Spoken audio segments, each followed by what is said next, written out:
we had no idea that the title of the film was going to be based on the Oh, lyrics. what? So my initial reaction to that was, oh, that is such a wonderful compliment. And is that allowed?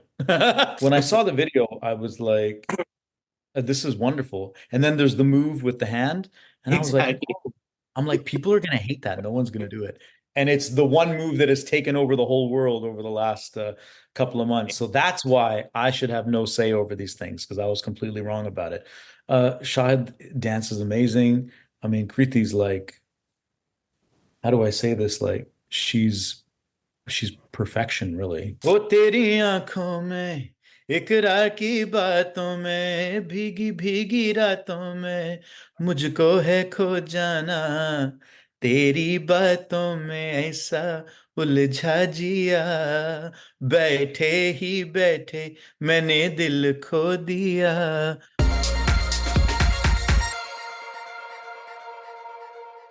Welcome to News 18 Sosha. I am Yatamanyu Narain and I'm with Raghav, the king of comebacks. I mean, from dropping back-to-back bangers and getting his song featured in Shahid Kapoor, Kriti Sanon-starrer, Teri Baaton Aisa Uljha Jiya. You have been on a very steady roll, Raghav. How have you been? I think in life when things are just meant to be, they are. I Right. struggled for some time to really find a stage for my music other than in people's hearts with my old music.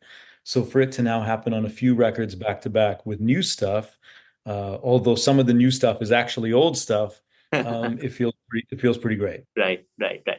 So, to start things off, Teri Baaton Mein Aisa Uljha Jiya, it's a remarkable comeback and it also became a featured track and the title of the movie. So, how does it Yeah. feel to see your song reap success across different eras? Well, yeah, and it's exactly that. When you say it like that, it really hits Right, home. It is a right, completely different generation and a completely different era. But the truth of the matter is that the song did well partially because of the nostalgia it still holds in people's hearts from the original. So right, it's like it's almost solidifies that the record has lived for 20 years right. organically. Remember, there was no video for Teri Baaton. I did one Exactly. during COVID. I shot You on a made a green video screen. later. You made Yeah, a I made music. one on a green screen, so it's like, it's during COVID nonetheless. So yeah, it's pretty cool. The really cool thing about Teri Baaton is that uh, it's the first song that really kind of came out of my career, even though it was unofficial. And my mom wrote the lyrics. So to experience this whole thing with my mom, Nice. uh, who's turning 80 in a few weeks, and we lost my dad about a year and a half Right, ago.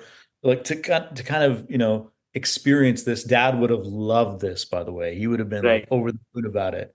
So to right. experience this with the family is extra special. So, how did this collaboration come about? I mean, did the makers approach you? Because, and Yeah. also you also said in an interview that like you were initially concerned since the song itself was perfect as it was.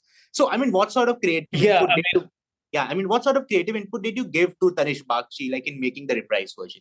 I didn't get a ton of creative input. Oh, And in a way, I'm glad I didn't because okay, I didn't want my fingers on the remake of the record. right. Does that make sense? Yeah. Because I would just do the old record all over again.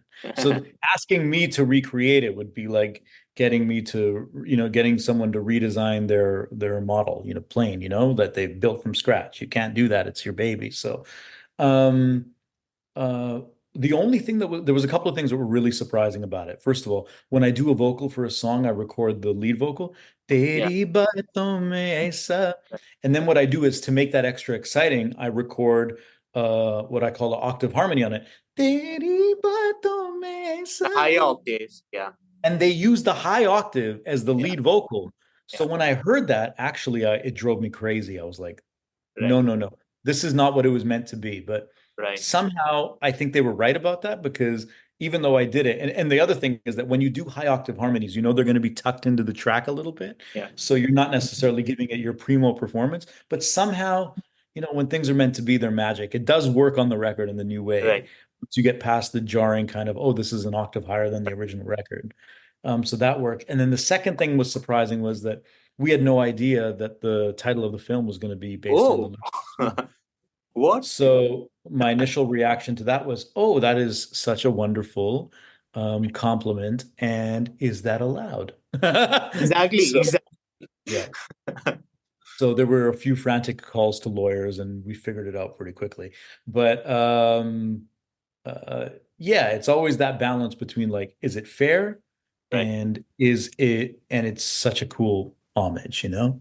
right. So feel very lucky. All of it kind of came into place. Right. So, I only got to watch the film a few days back and I loved it. So, how does it feel like to see, Shahid Kapoor and Kriti Sanon bringing a distinct identity to the song? And of course, I mean, your inputs on the choreography and everything that is going insanely viral on the social media. I have no input. Listen, Hmm. you do not ask me to have input on choreography. Right. It would be it's the worst idea ever. So when I saw the video, I was like, this is wonderful. And then there's the move with the hand. And I was like, Exactly. oh, I'm like, people are going to hate that. No one's going to do it. And it's the one move that has taken over the whole world over the last couple of months. So that's why I should have no say over these things because I was completely wrong about it. Shahid dance is amazing. I mean, Kriti's like, how do I say this? Like, she's perfection, really. Right. She's elegant and she's got a beautiful smile.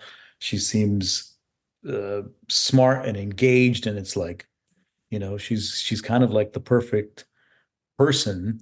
And moving, some of the BTS footage of her like just vibing to the track has Yeah. gone more viral than the video. And I get that because as a person, she kind of embodies what the record is about, which is Right. playfulness in relation to love, you know? Right. Right. And what was the mother's reaction like when you told her like since she wrote the song? So what was her reaction to it? Mom has been constantly surprised. Like when during COVID, when it started trending again, she's like, really? Like how many people? And I'd be like, oh, like 1 million people did it. She's like 1 million views or like 1 million different people? I'm like, no, like 1 million different people have danced. And she's like, why? Like, how do they know the song? And I'm like, Mom, I think it's a hit record. So, Exactly. so it's like, Mom, I think we have a hit record. So she's constantly surprised by it. But when I toured India last month, I brought Mom with me, and that ended up being a pretty awesome trip for a multitude of reasons. But the idea that Mom could see the reaction of the crowd at my shows to the song, It must be yeah, very overwhelming for her yeah, also. yeah, once in a lifetime stuff. Yeah. So, I mean, this song is your baby. Like, so when you compare the OG version with the new one, what is that one thing that you wish you could have incorporated in your version, OG version? Kriti Sanon, Kriti Sanon, and Shahid Kapoor. Right. Yeah, yeah. I think if they were if they we did a video with them back in the day, that'd be a Oh man, different. but I've been in such a race. I Exactly. uh I don't mean this in any negative way. Right. Teri Baaton for me is I wouldn't change a thing on the Exactly. original. It's Nice. simple. There's nothing to it except for how it sits in people's hearts. I wouldn't change a thing. So, I mean, in its trajectory, I mean, the song has attained virality. I mean, at least three times in its journey. Like when the song was released, and a couple of years back during COVID, and now. Yeah. So, I mean, when you see the Gen Z connect and groove with the songs, I mean, we are millennials, we can relate to the song. But when you see Gen Z connect with it so deeply, what does it indicate about the current listening habits of these people? And do you feel that that era of indie pop can make a resurgence, like if it is remastered or repackaged? That's exactly what's happened. Right. And whether it's me repackaging and remastering the whole sound we made with Mushtaq again with Desperado, Yeah. or whether it's like a literal repackage and remastering of Teri Baaton, I think what we're saying is that while there's lots of wonderful music out there, some Yeah. of the hits of that era stood the Hmm. test of time. Some of the concepts, the sounds of the music have stood the test of time. Right. So special. So, I mean, talking about the song itself, I mean, what can you recall about the time when you like when the song was first recorded? I mean, what sort of fond memories come to your mind right off the bat? Writing it, first of all, writing it. I remember like singing. I was working at a place called A&B Sound in Calgary, which was it was a place that sold electronics and it also sold compact discs and stuff. And I went upstairs and my manager was working with Sly and Robbie a little bit, so I picked up a bunch of Sly and Robbie CDs, and then I heard Murder She Wrote, and I'm like, oh, I didn't know they produced that. So I Right. called him and said, could you get me the instrumental for this? And he did. Right. And that changed my life. And I remember thinking, I'm going to write a big hit English record over it. And I Exactly. wrote for 3 days and I couldn't think of anything English. It was all the na na na na na na na na na. I just couldn't come up. It was like, oh, I should write a Hindi song on this. Right. And I must have sung the melody around the house so much that I drove my family crazy. And I said, how do, how do I write lyrics to this? Like, I don't know anybody. but my mom had long been famous in the family for writing original songs for people's Oh, weddings, doing parodies and stuff like that. beautiful, And beautiful. I thought, how couldn't that could easily translate into this? She wrote the song in 20 minutes. Like it just came to her like manna from heaven.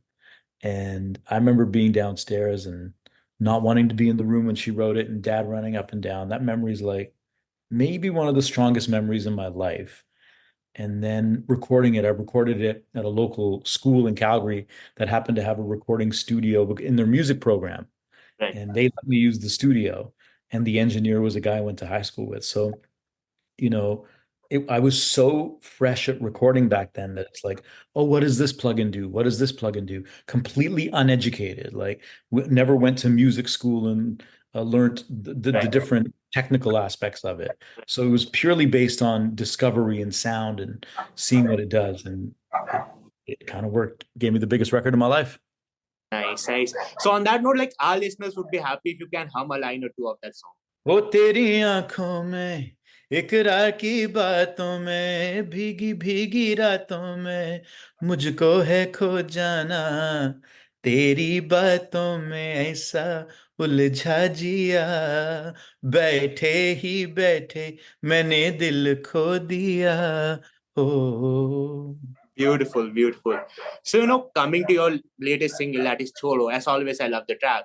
You yeah have mentioned that it delves into the complexities of relationships. I mean, moving away from the theme of, longing for love, that is yeah common in most of your songs. So, what prompted this shift in narrative? when we were writing the song, Mush was like, we need to come up with a different concept. It can't all just be like a baby, I miss you stuff. So we started writing Chordo, and I was like, this doesn't sound like me. I Hmm. would never say that to a girl. Like I wouldn't say Chordo mera hat or I'm not sure. Like I'm kind of a direct dude. Like I know, if I'm interested or I'm not interested. Um, and as we were writing it, I couldn't justify the lyrics Right, being related to me. right, And then the idea for the video came about, which is paying homage to the movie Misery, the right. Stephen King novel. Mhm, And then I was like, yeah, now I can do it. Now it's art to me. I'm mhm, writing this song about a guy that's been kidnapped by someone who's not totally there mentally and is making his life a living hell. And he's trying to navigate keeping her happy and trying to escape, just like in the movie Misery. And then it was mhm. like, perfect. It works for me. So very cool. And also in your own words, like Choro is about experiencing the gray in love. So can you elaborate on what this gray area means in your life, like personally and as well as artistically? I've gone through different stages of like what the priorities are in relationships. Right.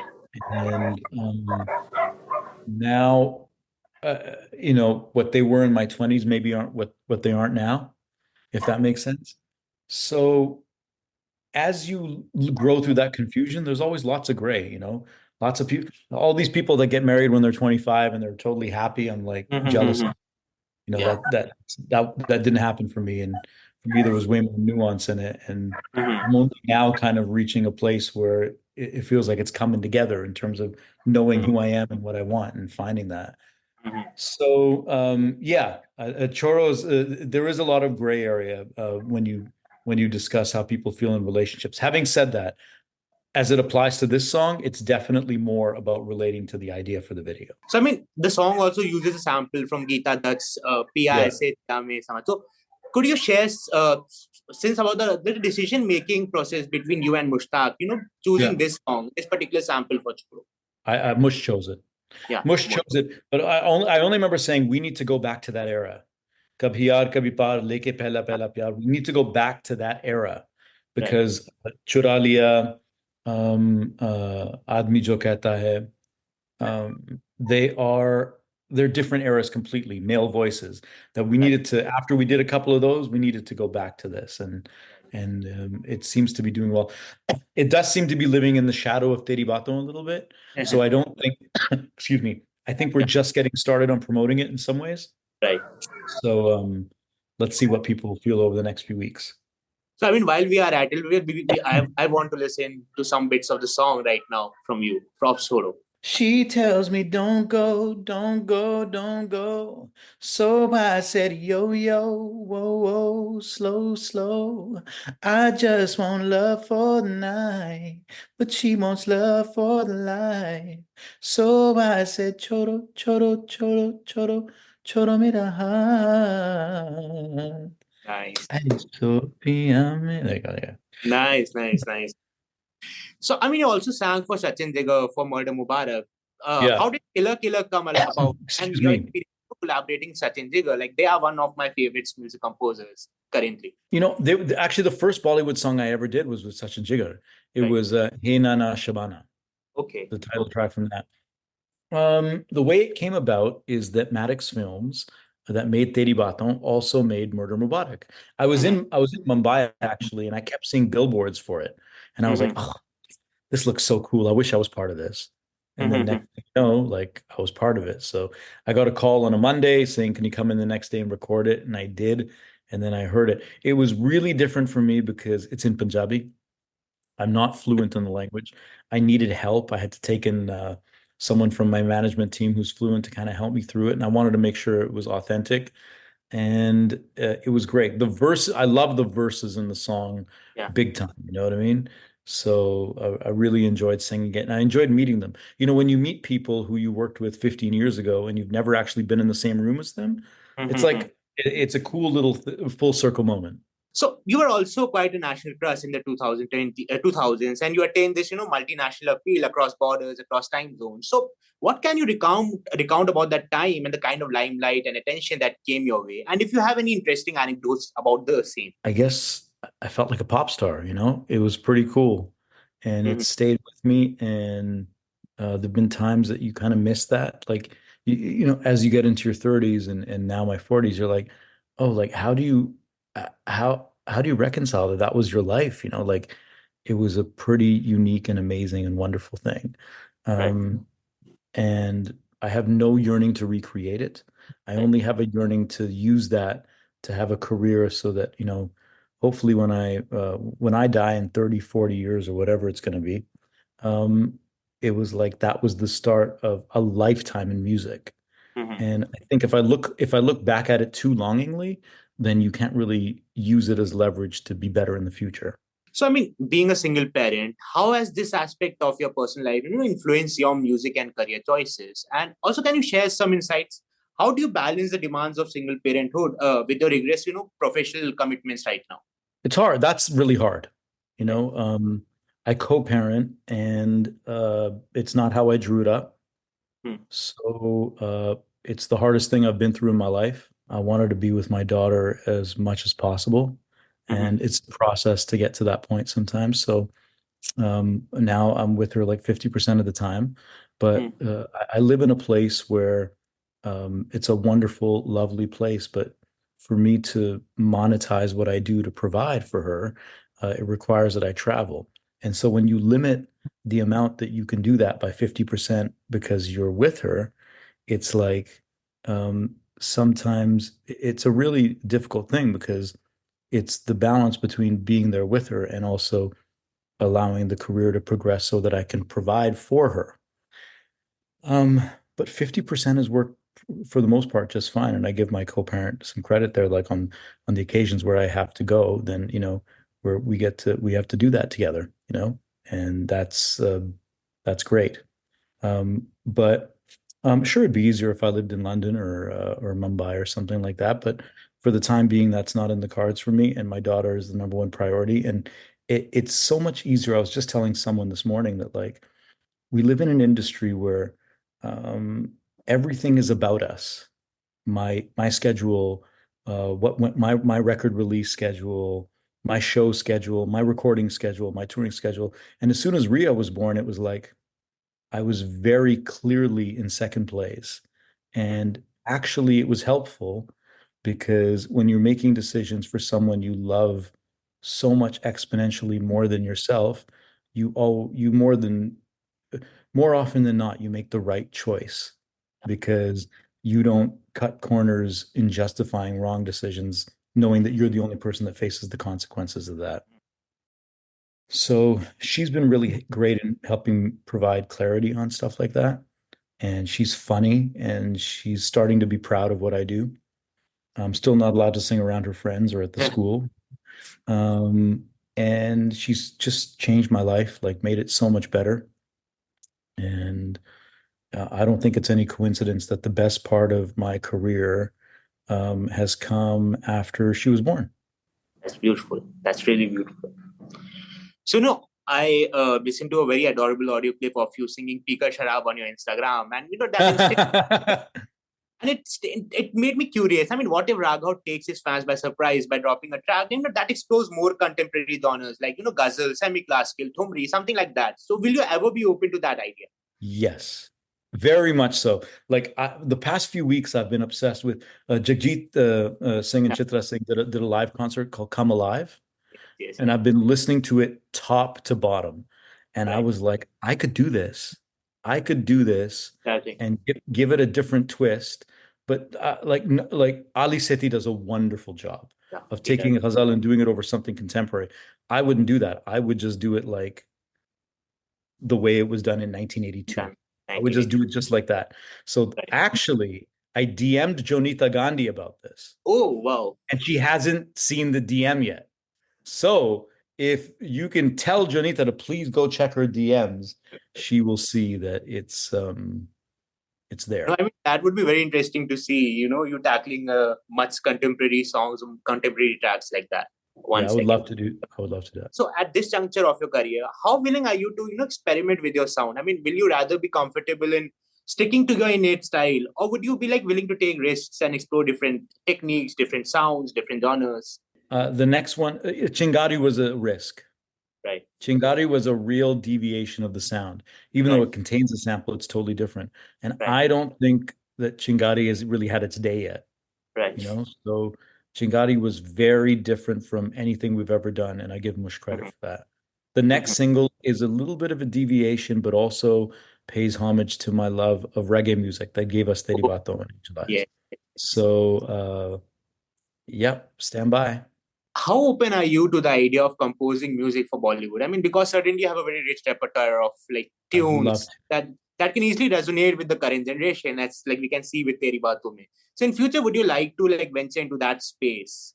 Yeah, Mush and I have spoken about it lots that like the next step for us is not Right, just releasing pop records, it's someone coming to us with a movie right, and just saying, give us the soundtrack. right. And I would love to do that. And I think that's really the game changer for me is like, you know, give us the soundtrack and let's get to work and let's do 5, 6 songs for a film. That would be the dream. Yes. Or maybe in OTT series, like that is also being done here in India very extensively. So, Yeah, yeah, that's right. yeah. So, I mean, after collaborating with Tesher and Divine, I mean, what is your roadmap of 2024? Like you said, like you have a single that is coming out. And apart from that, I mean, what more surprises do you have for your listeners? 3 more songs I think are going to be out this year. Okay. We're working on one what I would call rather significant feature, but more than anything, it's less so about surprise. I think the biggest surprise is that I'm not going to go away for 10 years. Right. I'm going to Right. be consistent. Yeah. Like I always say, like your journey always inspires me. I mean, your comeback, I haven't been happier about anything else rather than like your comeback has made me so happy. So yeah, I really want to like I really manifesting all the good things in the coming future for you. Sweet. Thank you Thank so you, much. bro. Respect.